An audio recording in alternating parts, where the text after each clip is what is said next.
বাংলাদেশে এই প্রথম 3 চাকার প্রাইভেট কার আসছে। এটি ব্যাটারি চালিত প্রাইভেট কার, দেখতে চমৎকার সুন্দর ডিজাইনের। অনায়াসে পুরুষ মহিলা সবাই চালাতে পারবে।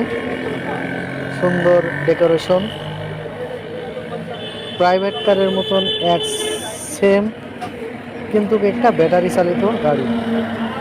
দেখলেই মনে হবে কি সুন্দর গাড়িটি। আমি ভিতরে থেকে বারে বারে লুক দিয়ে দেখাচ্ছি, চেষ্টা করছি। ভিতরের ডিজাইনটা হেভি সুন্দর ডিজাইন। পিছনে সিট আছে, পিছনের সিটে ইজি 3 জন বসতে পারবে, সামনে 2 জন, মাঝে বাচ্চাদের নেওয়ার জন্য ছোট্ট সিট ব্যবস্থা করা আছে। আলহামদুলিল্লাহ, দেখতে অনেক কিউট সুন্দর প্রাইভেট কার।